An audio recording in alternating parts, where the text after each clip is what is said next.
quanto à reforma política, nós temos algumas ideias que, inclusive, são ideias da frente parlamentar, construídas no frente parlamentar, que é a votação em lista fechada, né? Portanto, voto proporcional, sistema proporcional, com lista fechada, né? Pré-ordenada, decidida numa disputa interna aos partidos, a partir de regras, né? A serem definidas, no caso aí tem que ser pelos partidos, por causa da autonomia partidária.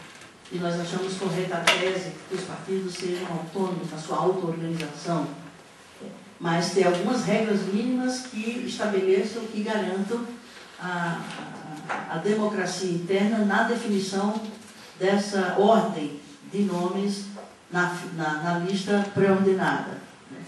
E com alternância de gênero, porque nós somos mais de 50% da população, somos mais de 50% dos eleitores e somos menos de 9% na Câmara. E se a gente pensar bem, nós somos 50%, 52% e 48% na farinha. Então, basicamente é 50%. É verdade que não farinha sozinha, né? Mas de qualquer forma,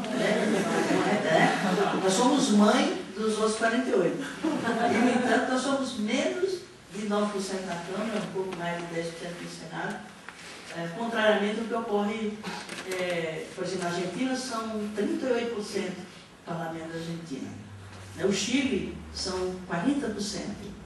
Mesmo o Uruguai e o Paraguai tem uma representação muito maior. Países da África têm representação de 50%. Portanto, é uma distorção enorme na representação. Então, a alternância de gênero, um homem, uma mulher, uma mulher, um homem, talvez seria uma forma de corrigir essa distorção que compromete a própria democracia. Uma democracia que exclui mais da metade da sociedade, não se pode dizer que isso é uma democracia.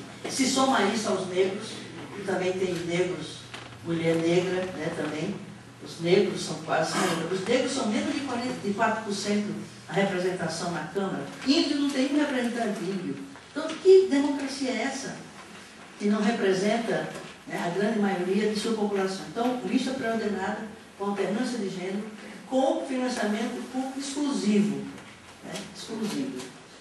Fim das coligações, que a coligação distorce, né, a vontade do eleitor. O eleitor, por exemplo, Tiririca teve 1.300.000 votos. Muita gente votou em alguém que não se elegeu e elegeu alguém na cola do Tiririca. Então, o fim das coligações. Né? O voto revogatório, né? A eleição revogatória, quer dizer, de 2 em 2 anos, os eleitores poderem, o recall, exatamente, votar pela anulação do mandato de alguém que traiu o voto popular. Então, em grandes linhas, seria mais ou menos. O fim das coligações tem uma resistência dos pequenos partidos, não necessariamente os partidos amigos. O PSOL é pequeno, mas são partidos que têm ideologia, que têm programa, que têm militância. Mesmo o PCdoB, mesmo o PSB, né? Quer dizer, são partidos que têm uma origem, são um partido que tem uma doutrina, que tem uma ideologia, que tem um programa, que tem um projeto político, né? E que se ressentem da falta de uma coligação para viabilizar eleger 1 ou 2 representantes eleitos. Se pensa em substituir a coligação pela ideia de federação de partidos, de 2 ou mais partidos, que é uma espécie de coligação por um tempo temporário, por 3 anos, em que cada partido preserva sua identidade, seu programa, sua sigla, mas funciona como um único partido por 3 anos. Se um desses partidos se afastar da federação antes desse prazo, perde sua representação no Congresso. E a democracia direta, a democracia participativa.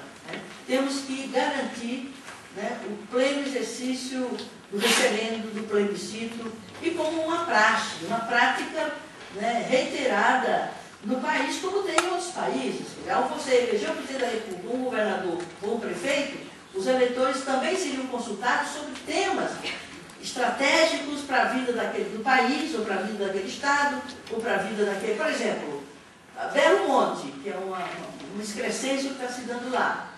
Essa questão aí poderia ser objeto de um plebiscito. Nós estamos defendendo, inclusive, que o projeto de reforma política que sair seja submetido a plebiscito. né, para que antes do Congresso votar a proposta, a sociedade ser consultada no plebiscito sobre se apoia ou não aquela proposta de reforma política. Enfim, são grandes temas, né, que, claro que isso não é a reforma do Estado, que o sistema político, como uma reforma mais estrutural, estruturante, precisaria ter, por exemplo, a relação entre os poderes. Essa reforma não toca nele, que é, por exemplo, hoje em dia, quem menos legisla é o Poder Legislativo. O Executivo legisla sobre a forma de medida provisória, né? N quantidade de medidas provisórias, né, substituindo a função precípua do Legislativo, que é legislar. Mesma coisa no Judiciário, que era para fazer cumprir a lei, legisla em lugar da, por omissão do Legislativo, legisla por resoluções e impõe mudanças sem o Congresso ser ouvido, quando é uma prerrogativa do Congresso, mas por omissão do Congresso termina, por exemplo, a questão da fidelidade partidária. Quem decidiu, né, os termos do cumprimento da fidelidade partidária foi o Supremo, né, foi o Supremo. A questão também, por exemplo, da cláusula de barreira, a decisão foi para o Judiciário, não foi para o Legislativo. Então, essa questão, numa reforma estrutural do Estado brasileiro, teria que ser revista. Por exemplo, o Pacto Federativo, a distribuição de poder entre as três esferas é absolutamente desequilibrada. Os municípios, que são a instância de poder do Estado mais diretamente ligada aos cidadãos, no caso do poder local, é a instância de poder, a esfera de poder do Estado com menos poder. Menos poder econômico, menos poder financeiro, menos poder institucional. Praticamente toda a legislação que o município cumpre não é feita no âmbito do município, do legislativo municipal, é do estadual e do federal. Não legisla sobre a questão econômica, sobre a questão, né, tributária, quase nenhuma.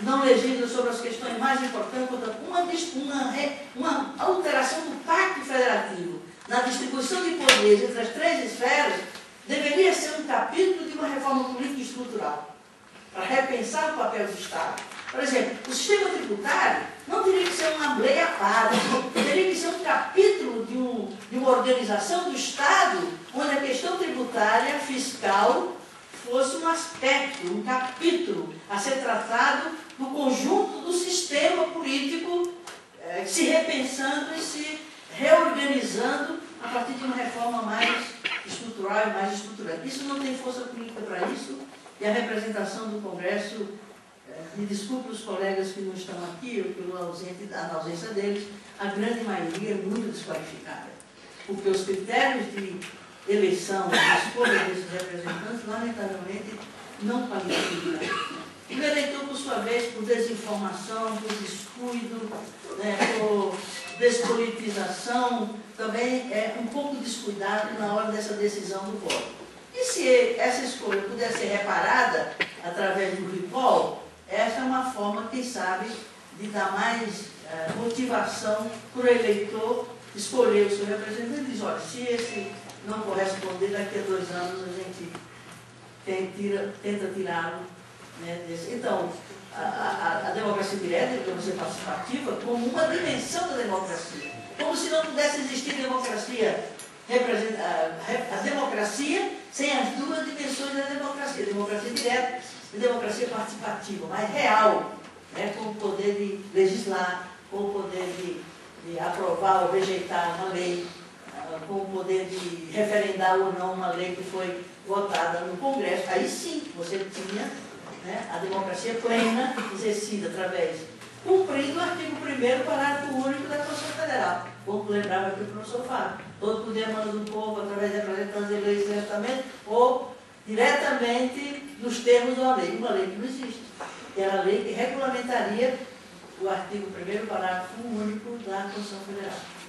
Então, em grandes linhas, seria um pouco isso que a gente viria, não como uma reforma ideal, mas uma reforma que avançaria e acumularia forças na perspectiva até de mudar a cultura política. Porque o grande problema é a cultura política que vicia as pessoas e que reproduzem as práticas antidemocráticas, autoritárias, corruptas, viciadas, porque os partidos não exigem nada dos seus... Eu me lembro que no começo do PT, eu vim de lá, né, para a gente filiar alguém no partido, tinha que alguém validar aquela entrada. A responsabilidade, se aquela pessoa, né, traísse os princípios partidários, etc., ia ser cobrado era quem validou a entrada daquela pessoa. Hoje, todos os partidos fazem campanha através de outdoor, de programa de televisão. Quem quiser ser deputado, se filia ao partido A, B ou C. Por exemplo, não precisava ter ficha limpa. Aquela lei é uma coisa importante, mas que não teve eficácia ainda, né? Por todas as razões que vocês devem ter acompanhado aí. Porém, se você tivesse partido, né, com disciplina interna, com democracia interna, né, com controle interno, com rigor na afiliação dos seus filiados e na definição de candidaturas, o partido era que fazia a limpeza da ficha. Se o cara não andou sem a cara, não tinha ficha limpa, não entraria. Mas como isso não existe, a gente cria uma lei para tentar forçar, né, um pressuposto, a meu ver, de um partido que de fato quisesse ser fiel aos seus compromissos, ao seu programa, ao seu ideário, à sua ideologia, porque lamentavelmente nenhum partido mais, de A a Z, tem mais no nosso país.